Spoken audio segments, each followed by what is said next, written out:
Recently, I went on an 8-hour drive to Ohio to a major RV dealer to buy a brand new rig that I had ordered in April. Stayed overnight at a motel. The next morning, went to the dealership at 9:30, started our walkthrough with the sales rep. We started walking through the wrong unit, and immediately I knew this, so we searched around, we found the right unit and started to go through it. Went around the outside, everything seemed to be normal. Went inside, one of the things I asked the salesman was, does the solar option power this receptacle above where the TV is going to go so that I can watch TV? And he said, yes, it does. Well, guess what? It doesn't. And I had to install an inverter to make it work. That's not his fault. He doesn't know any better. Going through the unit, I saw some things that looked like sloppy workmanship, but I didn't notice all of the damage, the staples that are sticking out, the dings, the dents, the unfinished cabinetry work. It was just horrible. So I'm going to take you along on a walkthrough of the unit, and you judge for yourself. Is this a unit you would accept and take home? Well, I did. I was in a rush. I mean, you drive 8 hours, 9 hours home. Do I really want to go home without a unit? You know, that's on me. But it is what it is. So come on along, make your own judgment. In the trailer, one of the things I really did not like was the bunk bed. When you look at the ends of wood, it's just terrible. These are sharp corners. These ends are not flush. This is a different height from this, and these are just stapled together. And then the boards that go across the top of it are hinged. The inside faces of each board, because it's a laminate with a paddle, 2 panels and a frame. The framing material was just the worst kind of wood ever. Showed lots of gaps. The staples were already coming undone because nothing was glued. So I'm having to remake those panels. Gonna remake these boards and paint them the same color. So this is the fold out bunk on the 170 SS. This is the piece that goes back against the rear wall, but you can see what kind of wood they're using here. The fact that these are just stapled to it. It really doesn't take much for it to work loose. These laminate edges on the frame sometimes would overlap a little bit. I had to trim them up, even them up on the table saw. And what I'm going to be doing is adding some molding, which I will paint, and I'll take some adhesive contact cement and attach those, and then put it all back together. And for the new rails, I have nicely rounded over edges. We'll get them painted up to match. And right inside the door, I have a bunch of dings. That's pretty sad. And then down here at the corner, look at that. I'm gonna have to tape that up. As I mentioned earlier, where seat cushions go down in here with the dinette, if you slide in, man, you can get yourself caught on that corner. So I'm going to round that off, and you have these channel pieces that came up to the top. I'll just shorten that once I'm done, and it should be a lot safer. Got the corners rounded over, now we'll apply some paint. That's the finished edge, much safer. Well, this is the bunk rail that it did have. You can see it has uneven top, no finish on the front. So it's been replaced with a new rail. I've put face trim on all of the boards, so we'll be installing that and finishing it up. I don't know, maybe it's me just being fussy, but you know, I already showed you how I rounded that corner, but none of this was painted. It was just the particle board shown. So I ended up painting that and that on the dinette. And then you have these top covers, kind of sloppy work. That really needs to come off and be redone here. That wasn't even tucked under. Velcro strips can't even be stapled on straight. Awful.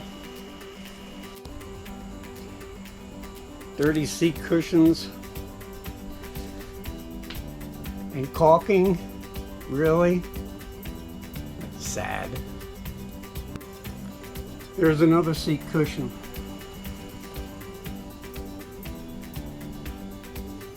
There must be half a dozen or more. Caulking. And how are these cushions supposed to stay back against the wall? It's got Velcro back there and back here, but nothing in the middle. There's supposed to be. The one problem I've been able to solve this morning was why that light would not work above the stove. And you've got these little wire connectors, and they are where that light is connected to this light switch. The wire connector was not making a good contact, so I just installed wire nuts, solved that problem. After taking off the padded tops, I can see some of the problem. Here you have a left over right, and now you have a right over left. That's going to cause puckers.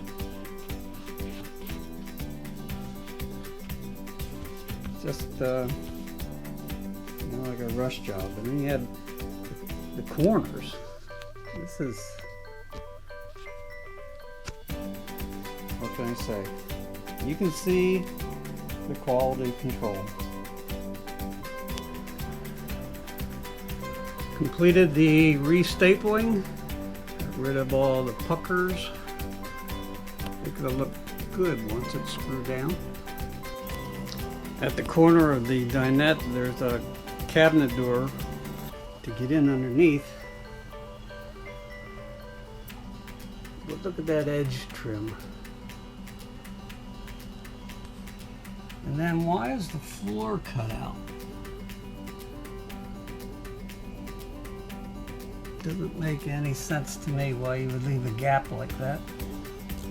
One of the problems I came across outside is that this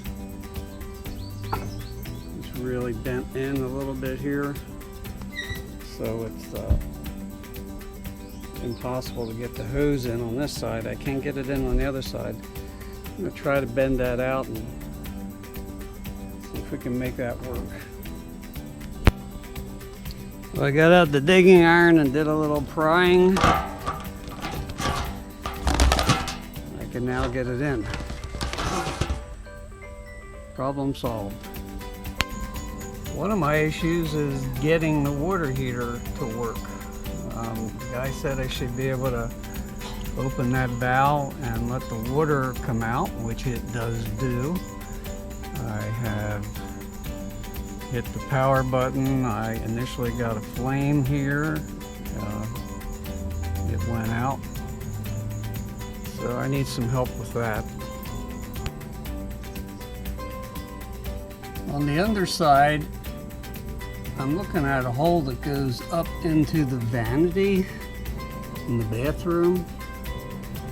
Really don't know what that's all about, but the hole goes right up in there to the main floor, and that's going to let a lot of cold air in, bugs and rodents, so we're going to have to put a patch plate on there. One modification I did in the vanity, because of that hole goes down in the floor, and this panel was screwed right to the front. There was some space that I was able to recapture by just modifying the base. Just have a little slide-in partition, and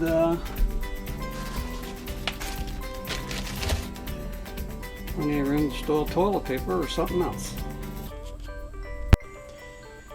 When I drew the curtains down and looked from the outside, I noticed that the curtains have some kind of vinyl damage to the surface. And it's not just one, it is both curtains.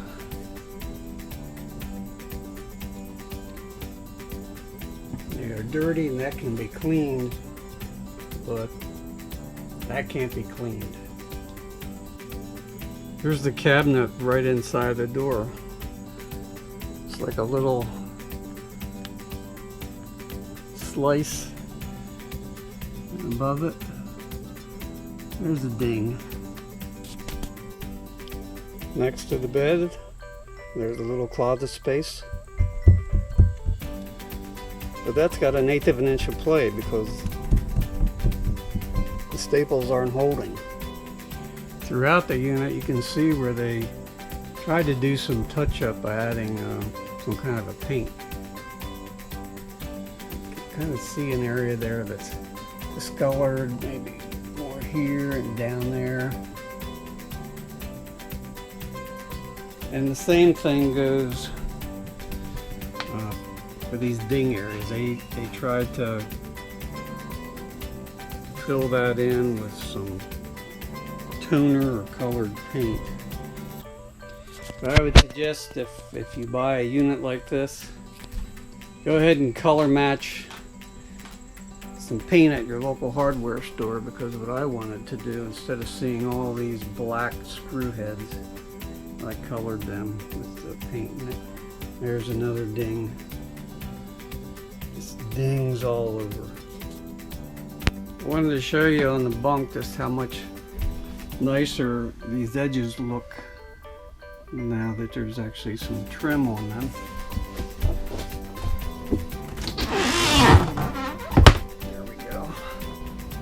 And here's an update on the water heater. I was not able to get a gas flame to ignite. I thought that was kind of strange. I went inside, turned on the stove burners. I didn't get a flame there either. Apparently this thing, or the tank, ran out of gas, so I don't even think I got a 20-pound filled tank when I left the dealership. So I took the tank to a local supplier, got it filled, installed it, turned this thing on. Hey, I've got hot water. Success. I don't know if this was your unit, would you have accepted it in this condition or not? Leave me a comment, I'd like to hear from you. And Forest River, I think you need to talk to your staff. Thanks for watching. Have a great day. If you liked the video, please give it a thumbs up and subscribe. More to come.